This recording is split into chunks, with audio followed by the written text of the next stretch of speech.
That's everybody. We've said hello to everyone, which is very important, and had a few interesting comments. A summer and tourism special. So do you want to open the batting then with this, Michael? What's on your mind about this? How can we save people from the pain of tourism traps, for example? Yeah. Well, I mean, it's interesting, isn't it? Because you gave just a classic example of how it can happen to you, even as an expat living in Portugal in your own town, right? Yeah. Because they see you're a tourist or think you're a tourist, and then they Yes. try to do one over on you. The classic one in a restaurant, of course, is when you sit down and they bring you a tray of bread and olives and cheese and ham. Yep. And you think it's included, and then you get the bill and find you're being charged an extra 15 euros. So I'd say Yes. that's the first one. If they bring you bread or cheese and ham and olives and you don't want it, just say, "No, obrigado," and they will take it away and you won't see it again. That would be my advice. Or at least ask them how much it is, because the price will vary massively. In some restaurants, they will charge you a lot of money. My golden rule, maybe we start with restaurants just very quickly. My golden rule with restaurants in Portugal is just avoid, if you're in a touristy area, avoid restaurants on like a main promenade street. Yes. Go 2 or 3 blocks back, you'll find more local places. Avoid restaurants that have pictures of the menu, pictures of food on the menu outside, plastered everywhere. And avoid restaurants with waiters coming up to you, hustling you, trying to get you in to eat. My God, I can't believe it. If that's the case, then that's probably a red flag that you shouldn't eat there. And I'm guessing all of these things happened to you yesterday. Yeah, they did. Yeah, I yeah. did. Yeah. Shall I tell you? Yeah, go on. Because I do know this restaurant, and I've been there and I've had a great meal. And it's Jekyll and Hyde come the tourist season. And I've not lived anywhere quite as, I've lived near Lisbon, and Lisbon's like that the whole year, isn't it, really? And you kind of have a better understanding of it possibly in the capital. But here in San Martino, you have 10 months of it being what feels like a village. And I think 2 months of where it just turns its character. Do they change the menu? Do they change the menu in the summer? They change the prices. For sure. I think there's like almost like a switch on the till or in the software that says, okay, 1st of July, ping, ka-ching, let's go. And it was exactly like that. I've eaten there before in this restaurant and had a really, really good meal. The classic grilled fish with potatoes and with vegetables, and absolutely delicious. So I went back thinking about that, and I just thought, this is really nice. I want to go out for a traditional Portuguese family meal. And it is set up like that. It was very beautiful. It was very a nice hum in the town because of it was a warm evening. People, it's so funny, isn't it? When people are on holiday, you can see who's on holiday because they've got a linen shirt on. 100%. Yeah, they smell of aftershave, don't they? Because I can see people walking about.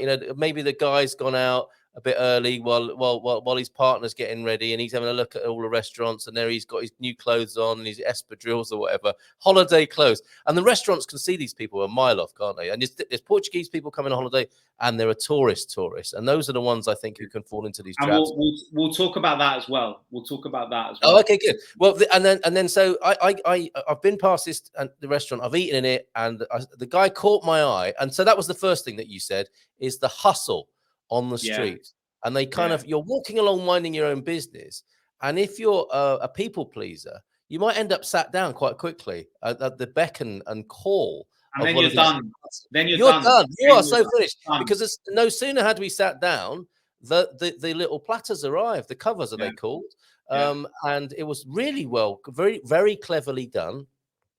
Because they were cling film wrapped on a big platter, the olives, the cheese, the bread, some little biscuits, ham as well, and a fish pate that looked like it was made that evening. So if you're hungry and you sit down, this is like your taste buds are going. It's like, let's have a little bit of a nibble. And we knew we've been here long enough to know that we'd pay for them. So we said yes to those, because if you're with kids, the kids will want those things, won't they? They'll want to eat straight away, and you don't want to stop your kids eating those things and look like a meanie while you're on holiday, and all of that psychology is going on, isn't it? So we end up 100%. We have a few of those. Oh, the ice cream sting that I showed everybody yesterday. So we have our meal. There's a lot of hustling going on. I'm watching how this is all working because I'm fascinated by it. So the guy is really doing a great job of grabbing people off the street and sitting them down. They're eating those cling film covered things, and they're obviously going to get charged for them later on. And then at the other end of the meal, the ice cream thing, and you get this like Paw Patrol branding, and other brands. I think it's Ola that are doing them, and it's a cup this big, but the ice cream inside is only this big. And then the bill came, Michael, and I haven't told Mrs. M yet, and none of you must, because it was actually a very lovely evening. It was just the sting of the pricing and the cynicism of the pricing that got me. And I looked at it, and I thought I was going to be paying what, 40 or 50 euros for the meal, which I'd been happy to do. A family meal. There's 5 of us, so you would think, okay, we had a lot of sodas, and we had the ice creams, and I had a coffee, and we only had 3 meals though, to be fair, and a few of these covers at the beginning, and it came, and it was 92 euros. Okay, and I very rarely pause when the bill comes. I've got a rough idea what it's going to be. I just pay it. Yeah. And they'd sent a young girl out with this bill. It was a different member of staff who came out with the folder and this bill. And I haven't looked at it since, but I think it came to 82, with a lot of money on those first bits, the olives, and a lot of money on the ice creams for the kids. And then I think they put a tax or service charge on it, which I've never seen before in Portugal. So it was 82 plus another tenner. So I think they'd put 10% on there. Gratuity. Yes, of course it is, but then you've got to have a conversation about it, haven't you? Yeah. You've got to. The atmosphere changes, doesn't it? And they know you don't want that as well, right? You're having a lovely meal out with your family, and you don't want to look like some guy who's arguing with the staff about the bill at the end, and the atmosphere changing. So that's what happened. I was really surprised. It's not going to happen to me again. It was very educational, and I'm glad to be able to tell everybody here. But of that list that you mentioned, me here 5 years. Yeah, but this is the thing. It can happen. It can happen to the best of us, and it's very easy, because your guard is down when it's either holiday season or you go somewhere for holiday in Portugal, and these kind of things can happen a lot. And this is why, I wanted to do cover this topic today, because when you're deciding where to go on holiday, you have to remember that if you do go to somewhere like the Algarve in August, there are going to be these places, because that's how they make their money.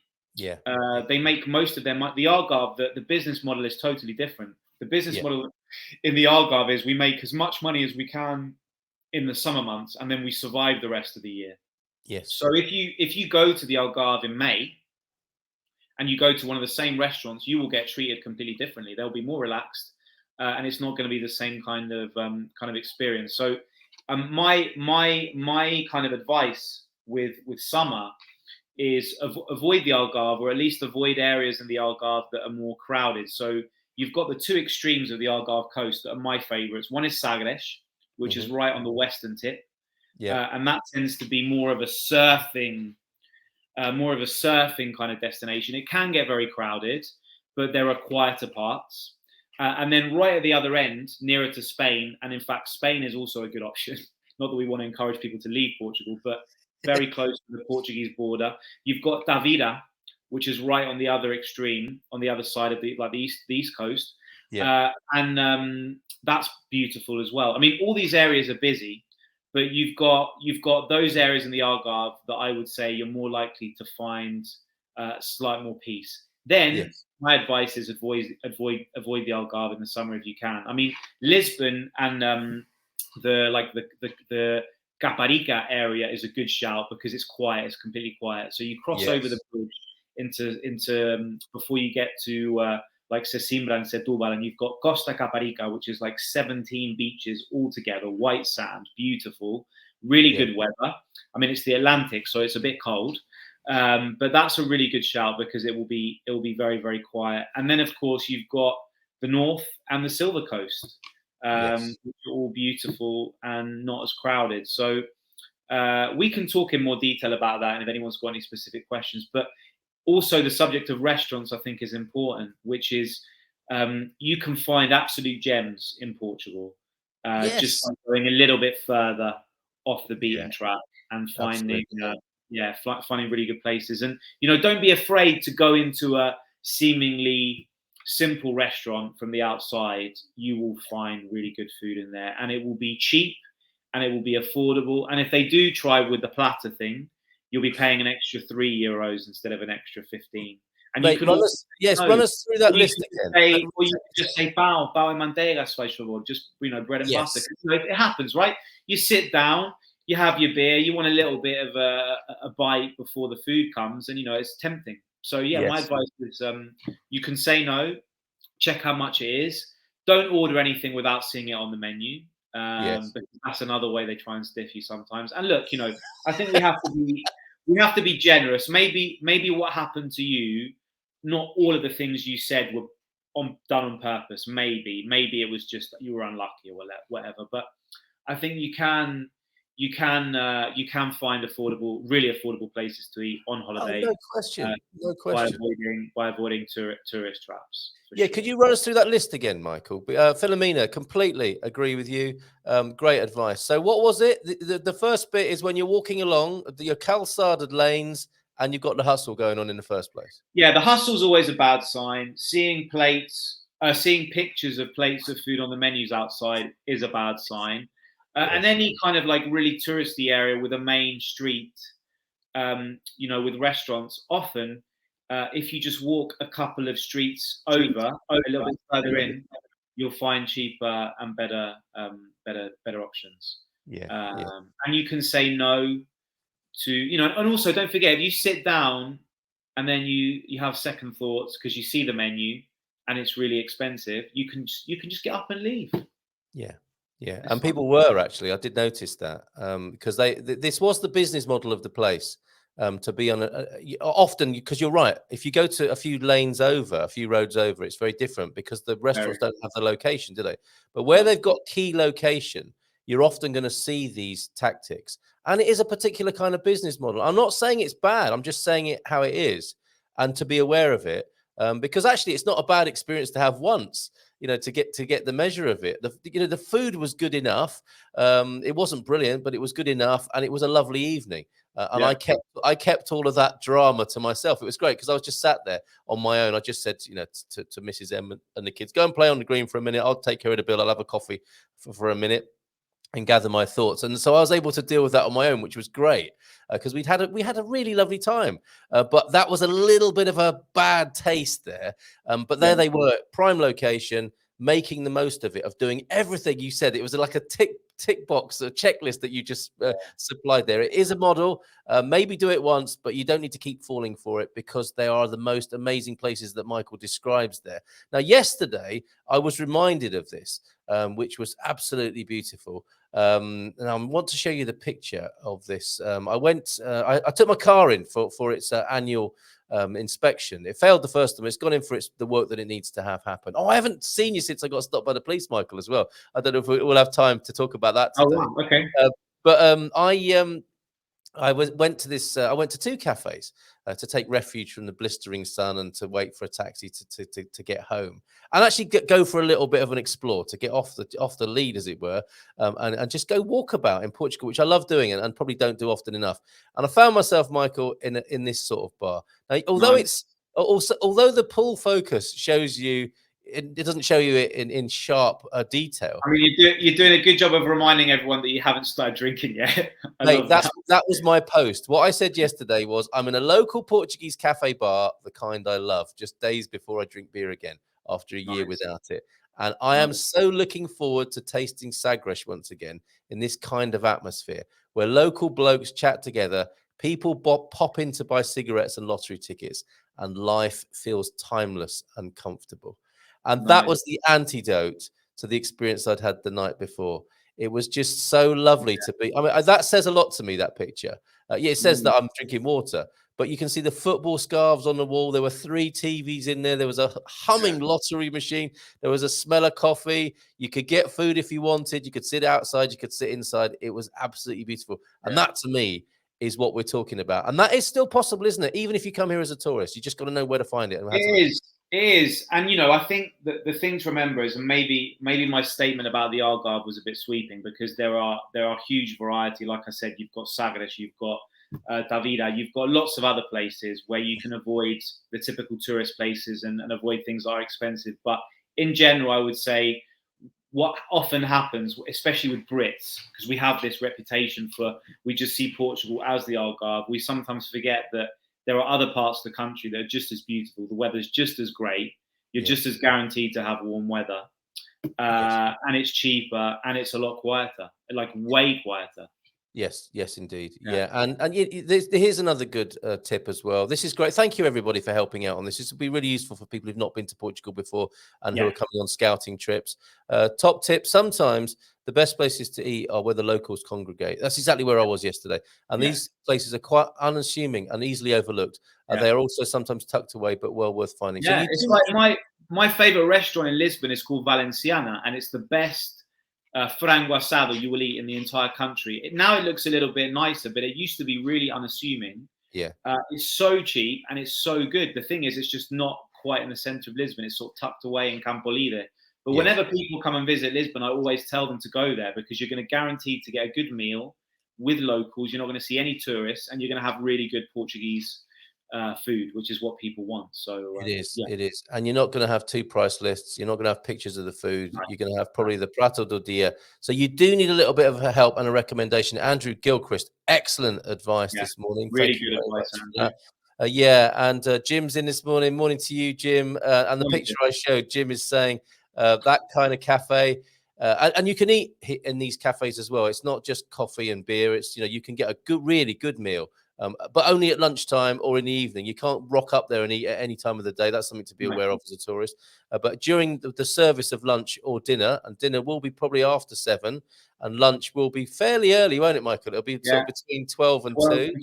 12 and 2. Yeah, 12 and 2. That catches a lot of people out in the summer, especially if you're with small children and you want to have the flexibility to eat whenever you want. That can be a problem. I mean, there'll be some restaurants that serve all day. This is why I tend to go to Spain quite a lot in the summer, just because you have, if you think about it, so you drive into the Algarve and you've got the Ayamonte Bridge, which is what connects you to Spain, right at the border.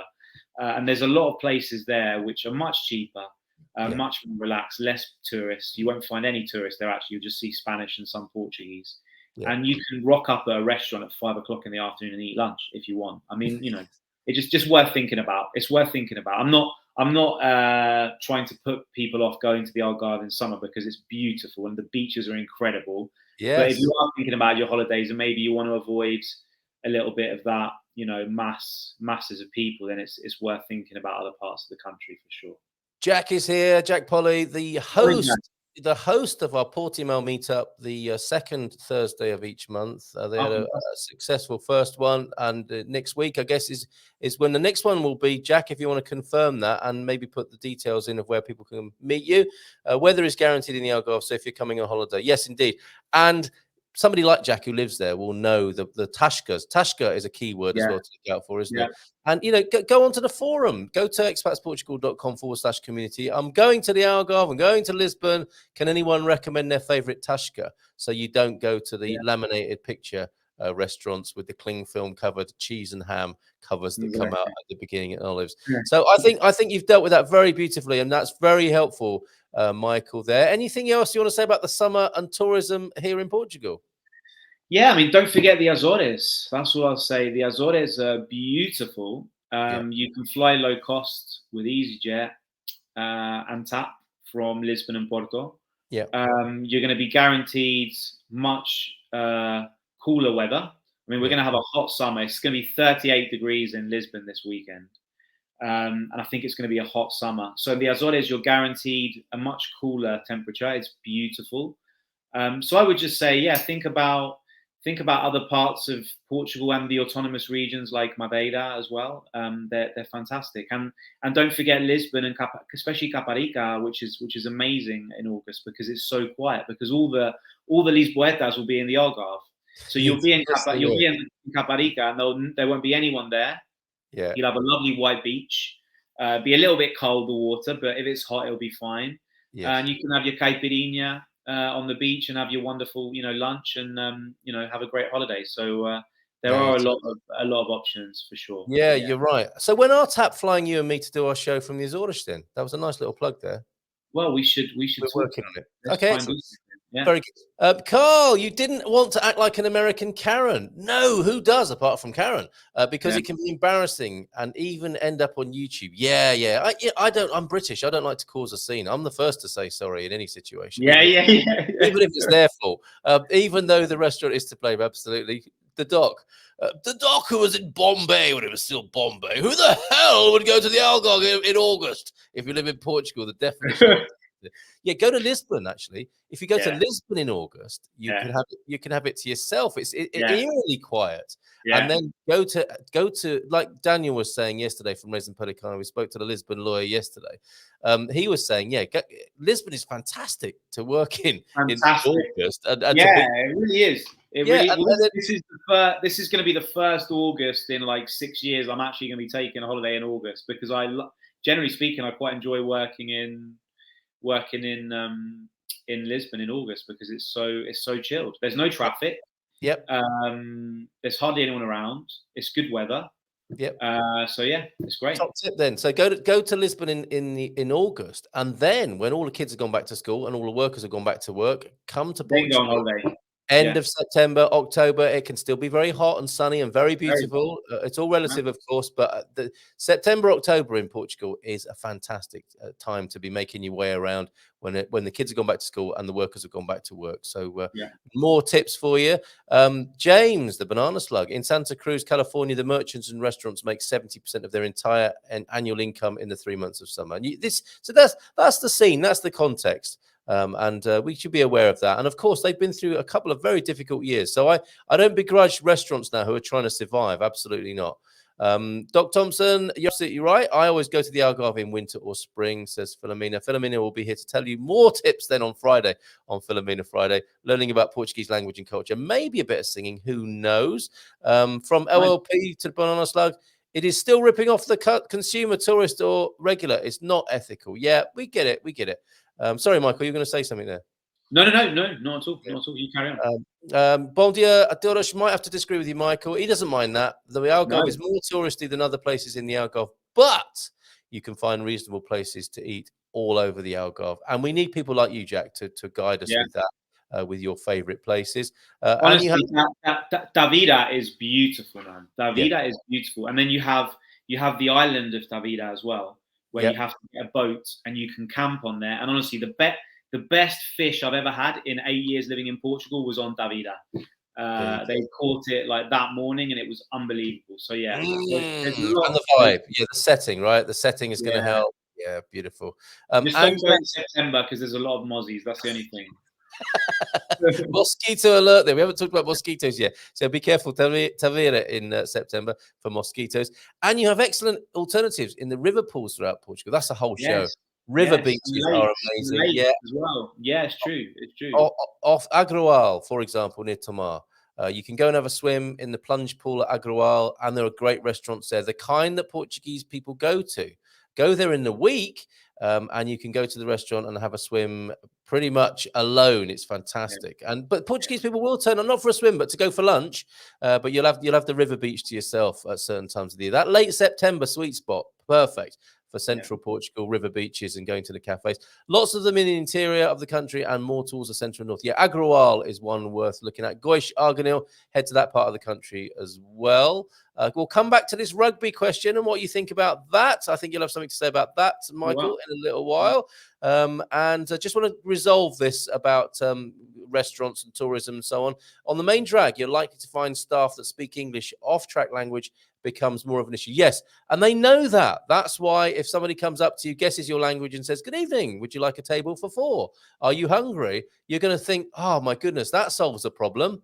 But, it is worth it. It's worth going to have the adventure of not being able to speak much Portuguese. You don't need a lot of Portuguese to be able to order a meal. And even restaurants that aren't touristy these days tend to have a menu in English as well. Yes. Or you've got Google. So don't be afraid. You're gonna have. Put it this way. I'm not saying that you're not going to have a good meal if you go to a more touristy place. But the percentage, like the likelihood that you're going to have a better meal and a more local, authentic experience by going a little bit out of your comfort zone, you're going to feel fantastic afterwards. Yeah. Yeah. Isn't Lisbon shut in August? Well, in some ways it is, Pete, but it's still a great place to go. Even for tourists, you know, it's just lovely in August because of the cultural phenomenon of people all holidaying at the same time and the acceptance that, okay, that's it. We're shut. Hi, everyone. There is a great Tasca in Caparica that Michael mentioned there. Thank you, Miguel Caldera.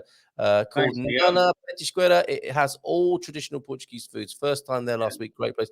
And if you head further down that coast to Fonte de Telia, I think it's great. Yeah, isn't it great? And then those bars along there, because people, you know, the further you go away from the tourist hotspots, the further you go, right? So for anyone who's been in that part of the world, you get to the traffic lights, and you either go left or right. If you go right, you have even more options. But if you go left, you have literally 17 beaches. If you go right to the end, and you get to Fonte de Teia and even further, and there are some fantastic options there because they're just less people. Humans by nature, we're lazy, right? So you're going to less likely go to the furthest one away. But when you get there, there'll be less people and cheaper options and great food, man. That is amazing. And I think it is the 127 bus that goes from central Lisbon. From Marquês Pombal, you can go from Marquês Pombal directly. And I don't know if it's back in operation, but there's a little train that takes you to all the little beaches in Caparica as well. From Caparica, at the back, which is fantastic. So you can get superb. You don't need a car. You don't need a car. You don't need to use Uber. You can use public transport to get there. Superb. Great news.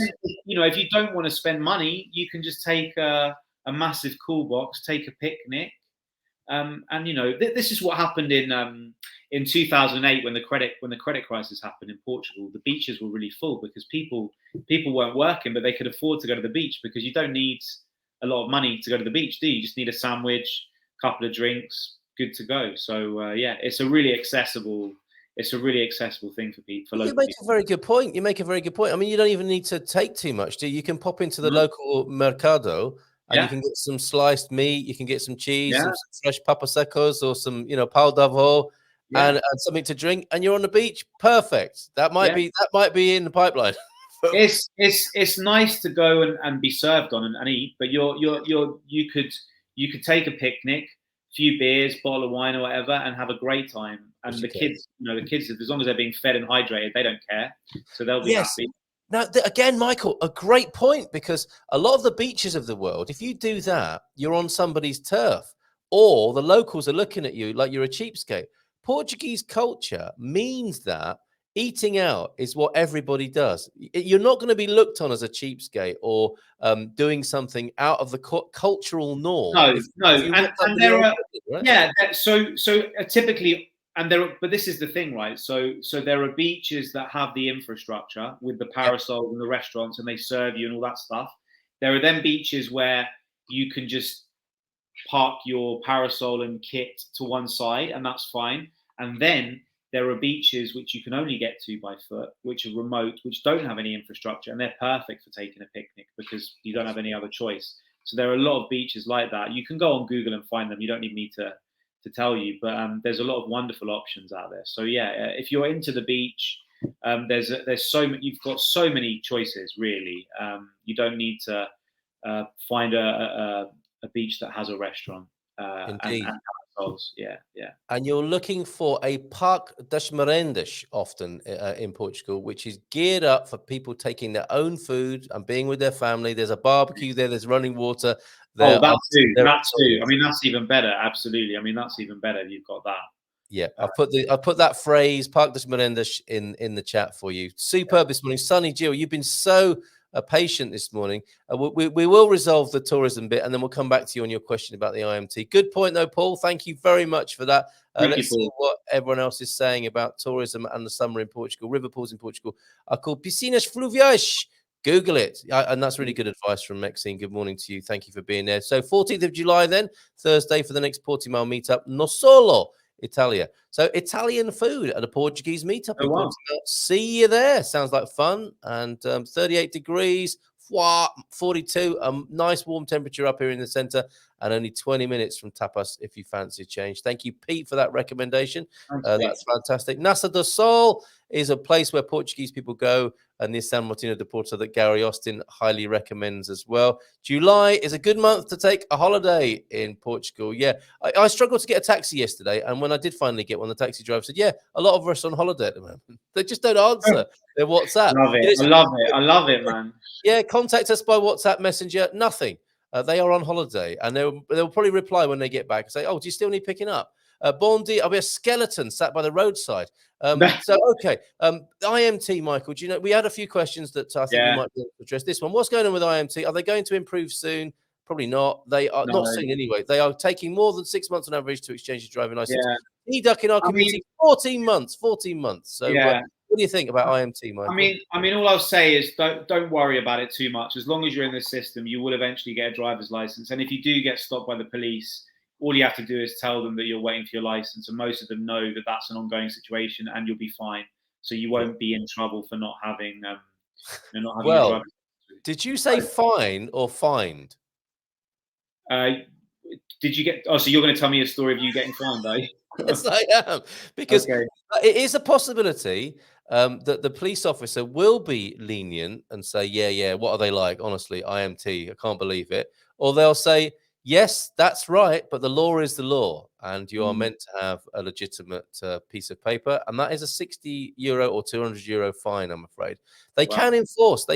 And, you know, I made a genuine mistake, not to bore anyone any more than I already have done already, Michael, but if you don't have the piece of paper about your insurance in the glove box, that is a 60 euro fine. Yeah. That's something you've got to be really careful about, because that can happen.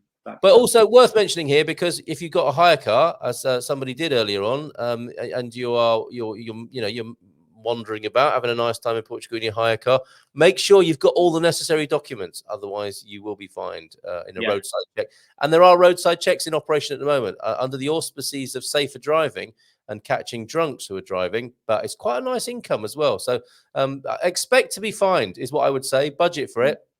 Anything. And make sure you've got the cash on you, because if you don't pay the fine on the spot, they can take all sorts of documents off you and impound the car, I think, in certain situations. They certainly can take, because when I was said, can I pay you later? Because he didn't have a cash card machine with him, a terminal. He said, you can go and get some money from the cash machine, which cost me another €5 in gas, I think, to go there. Yeah. And then he said, if you don't pay now, you can pay in 15 days, but I keep your license. Or these documents. So there is that as well. Yeah. All right. So there you go, Sunny Jill. I don't think not a very sunny outlook for you there. Is that a restaurant? Michael, we'll have a little cough. Can you tell us more about Valenciana? Yeah, that's the one, Mark. Yeah, a little west of Parque Eduardo. Exactly. Yeah, called A Valenciana, and it's been in existence for. I should really get them to pay me commission. The amount of people I send there, but it's been in existence for like over 70 years. And literally, it does the best frango asado you'll ever have in your life. It's unbelievably good. So if you're ever in the Lisbon area, check out A Valenciana. All the food is fantastic, but the chicken is unbelievable. It's so good. And you can take away as well. They've got a huge section where you can go in and take take away, get yourself a frango and take it home. And they've been doing it for years, haven't they? Decades. And you know, there's a Portuguese expression, isn't there? Turning chickens, I think, which shows your experience or something. And with these sorts of establishments, you know they've been doing it forever. And they have their own chickens as well. They have their own chickens, their own farm. Oh, incredible. So there you go. A Valenciana, is that right? A Valenciana, that's correct. Yeah, thank you, Mark. Been a few years since I've been Costa de Caparica, very crowded in the summer. Yeah, it can be at the top, can't it, Antonio F? But I think, as Michael says, the further you go south, the more people thin out. Especially during the week, like on a weekday in August, there's nobody there. Very few people there. I think it's one of those things that about 7 or 8 years ago, it genuinely was completely quiet. I think now more and more tourists have kind of cottoned onto it a little bit, but it's still, nothing compared to being somewhere in the Algarve, for sure. I've got another one for you. If you're at the Caixa de Sodré, where Time Out Market is, and that's very touristy, worth a look, actually. It's probably in the week rather than weekend, and probably in August.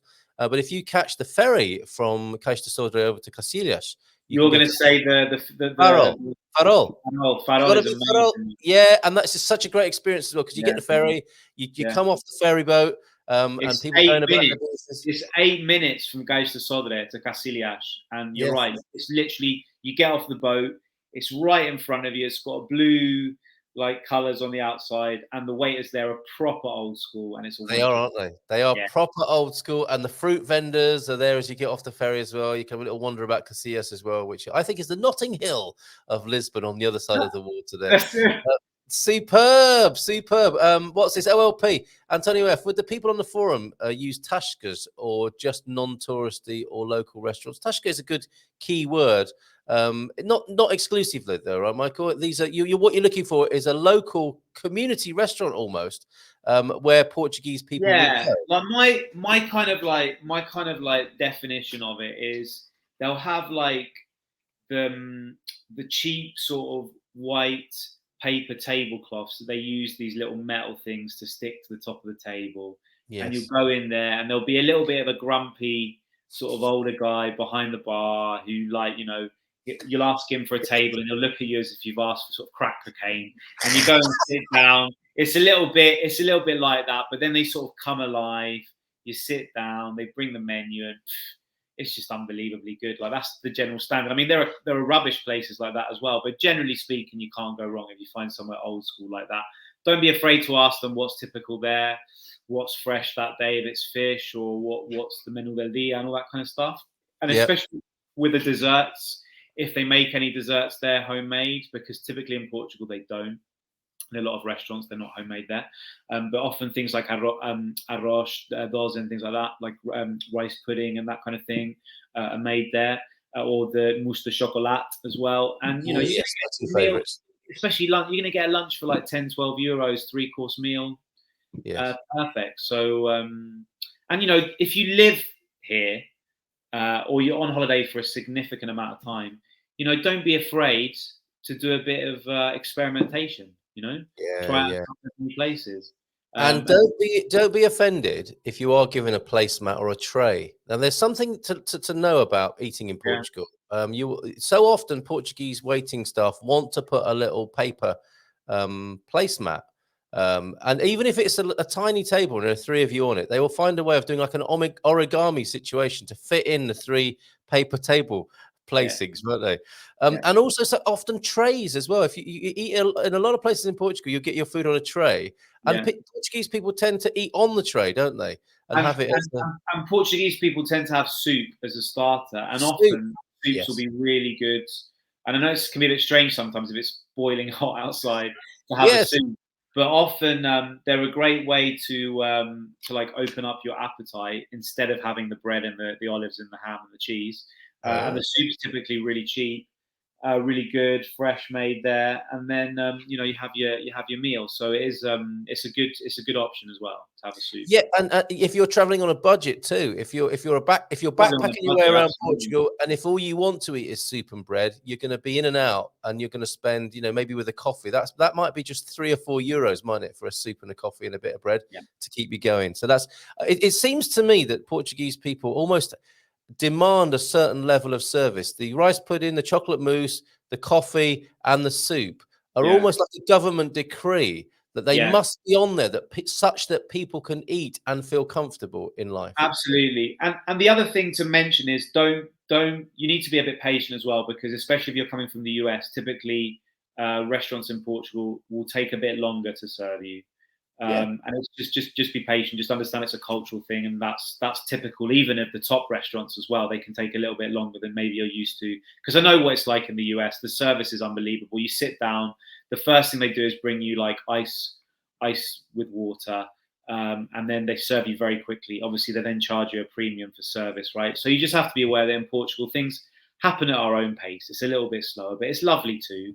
But that applies to the bill. That applies to the bill as well, doesn't it? If you're sat chatting, you can stay sat chatting, because you're not going to get the bill until you ask for it or go to pay. And often you have to go and pay at the balcão as well. So but then it's nice, isn't it? Because you're not they don't try and get you to leave. But what I was going to say earlier about the Algarve and being Portuguese is that Portuguese tourists sometimes complain that they get treated not as favorably compared to foreign tourists, because the establishments will assume that a foreign tourist is going to be more likely to be caught out, more likely to pay for the bread and the ham and the cheese and spend more money. So this is why a lot of Portuguese, when they travel to the Algarve for their holidays, they go to different places. So one of the things you can do is ask your Portuguese friends, where are you going on holiday this summer?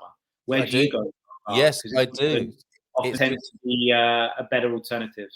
The taxi driver yesterday, Michael, where are you off to on holiday? Jerez, heading up to the north. And I said, yeah, I've been there, stayed there first night in Portugal. He said, yeah, but you got to go for 2 weeks. You got to go for 2 weeks to Jerez. That is such a good idea. Ask your Portuguese friends where they go for holiday. Taxi drivers is a great shout as well. That's a great. And isn't it interesting how often Portuguese people will be holidaying in Portugal? You don't hear that from British people, for example. I mean, they've got everything here. Why leave, right? Absolutely. So more tips coming in as we close. It's 10 o'clock. Pedregão and São Pedro, just below Figueira da Foz, can match anything the Algarve has. Maybe not quite the weather, Gary, but I take your point. Less crowded, less expensive there. Figueira da Foz. Amazing beach there at Figueira da Foz. Sunny Gil has the record for posting the same comment a record number of times. I think we've got to the bottom of that now, though. One can simply say "queria" and point at the menu. There you go. The rest will sort itself out. Sign language, etc. In my experience as an American, do you know of charity shops that want linen shirts, espadrilles, and some Paco Rabanne? Standard holiday kit for the Brit abroad until he strips down to his Union Jack shorts. I assure you that people in Portugal are not likely to starve. Yes, there's always some place you can eat delicious, unexpected treats of all kinds.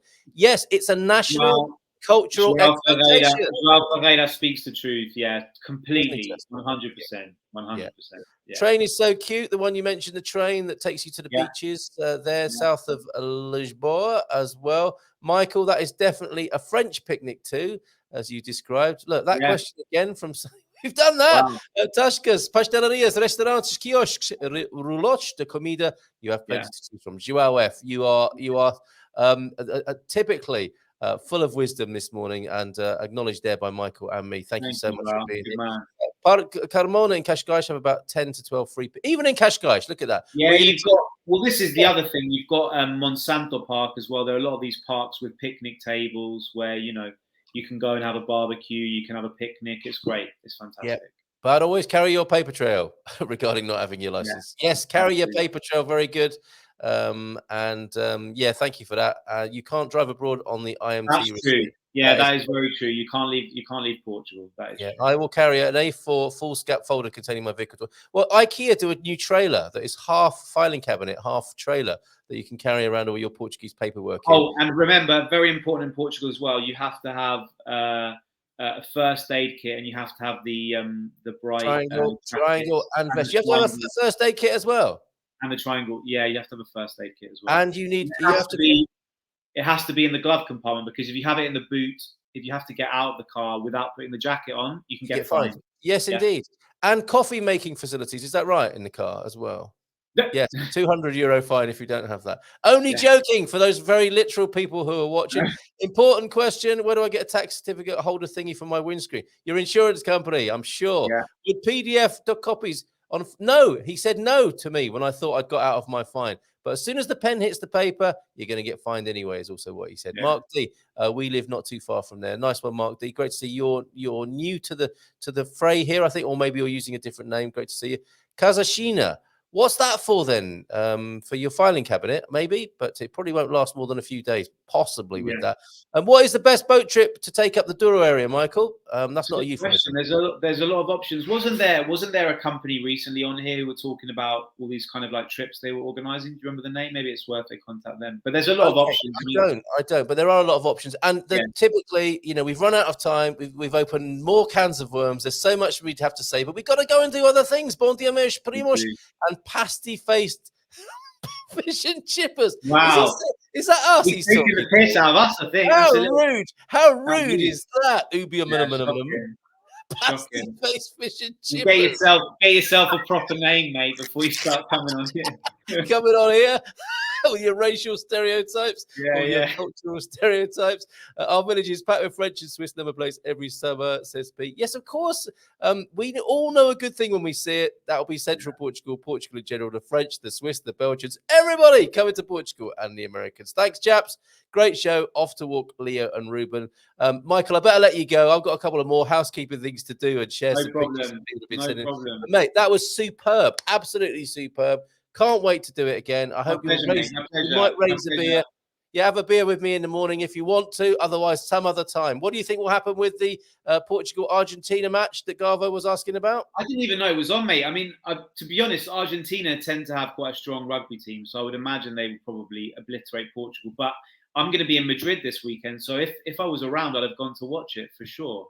Okay. But thank you for having me on, mate. It's been a pleasure, and have a great rest of the week, everyone, and I'll see you next month. When you'll have your own jingle. I look forward to it. Just maybe not Curtis. It'll be too expensive for you. Yeah, that's right. Well, I'll speak to Curtis's people and see. But I think I'm gonna have to come up with a Curtis-inspired walk-on music. Yeah, you want to speak to Lionel Richie? He's got the rights for the biopic that's going to come out soon. So I reckon he'll be. Yeah. Well, next time I speak to Lionel, yeah, of course I'll mention it. And I'll send you regards. All right, mate. Take care. Ciao. Thank you so much. Muito obrigado there to Michael Heron. What a guy. That was superb this morning, and thanks to everybody for all your contributions with that. Now, on our feedback, we have marks out of 5, 5 stars. What would you give us? Oh, 5.